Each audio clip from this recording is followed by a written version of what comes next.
peace in our country. Yet the hasty exit of the international community from Afghanistan last August has undermined our achievement. هغه څه چې د تیر میلادي کال په اګست میاشت کې پیښ شول زموږ ټولې لاسته راوړنې یې له بحران سره مخ کړې او امیدونه یې له خاورو سره خاورې کړل. طالبان یو ځل بیا د واک پر ګدۍ ناست دي او د هغه څه دي چې زموږ حقوق له منځه وړلی سي. Hundreds of thousands of Afghans have been displaced to countries around the world. سلګونه زره افغانان مهاجر شول او د افغانستان میرمنې نن عملاً له ټولنیز ژوند څخه حذفیږي تر دې ځایه چې ان د ښځو په بڼه ننځکې هم په مارکیټونو او دکانونو کې خپل سرونه له لاسه ورکوي. زما بیانیه پر دې مسایلو راڅرخي چې ملګري ملتونه او امنیت شورا غونډه په افغانستان کې د ښځو له حقونو دفاع وکړي او په دې برخه کې د مسؤلیت احساس وکړي. Front and center throughout all the deliberation on Afghanistan. Mr. President, after 20 years of tasting freedom, working, studying, playing sports, performing music, له شلو کلونو وروسته موسیقۍ ته غوږ نیول او داسې نور حقونه چې ښځو درلودل اوس یې له لاسه ورکړي دي. ډېرې افغاني نجونې او ښځې نن ښوونځي او پوهنتون ته نشي تللی. ډېر له هېواده وتښتېدل یا دا چې په خپلو کورونو کې بندیان سوي دي. Many women have fled the country who are prisoners in their own homes. Female judges, once celebrated by the international community, are on the run from the very individuals they imprisoned. Women are now required to travel with a mahram or male guardian.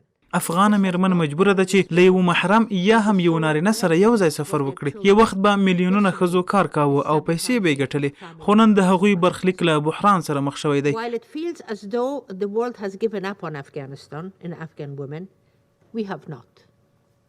We are in the streets protesting every day.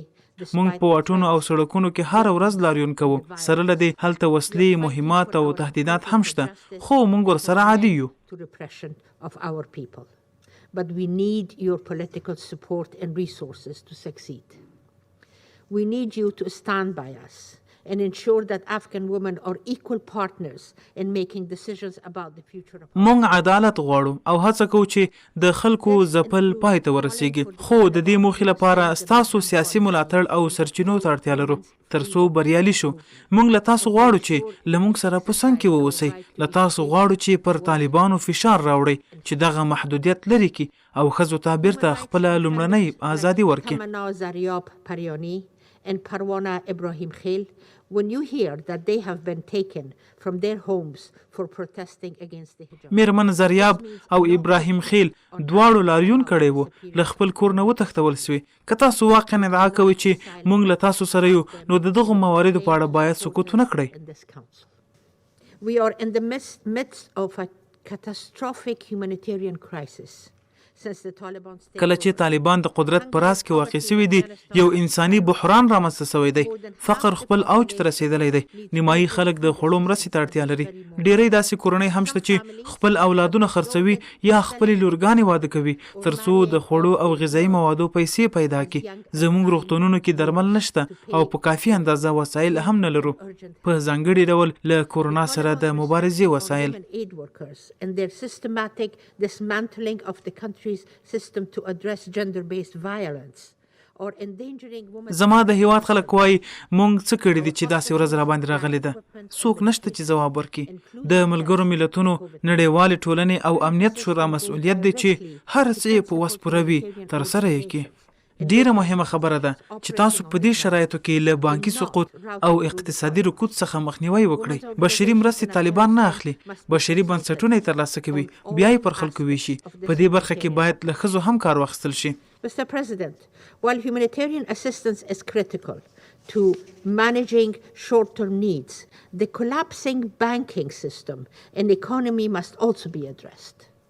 Presently, ordinary Afghans who need to withdraw money must wait for hours before collecting what small amount.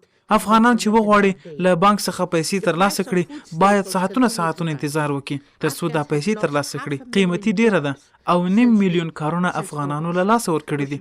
د طالبانو له واکمنۍ وروسته کادرونه وتښتېدل او مغزونه بهر وایستل شول. موږ داسې ککرۍ نه لرو چې کار وکړي او ظرفیت ولري. که څه هم طالبان له کور نه بهر د ښځې کار ته اجازه نه ورکوي، خو ډیری افغانان دغه کار ته اعتقاد لري چې ښځې دې له کوره بهر کار وکړي. باید دغه ستونزه حل شي او موږ په حکومت کې له ځان سره یو ځای کړي تر څو اوسني بحران ته یوه د حل لاره پیدا شي. In developing solutions to the current crisis. This brings me to my final but most important point.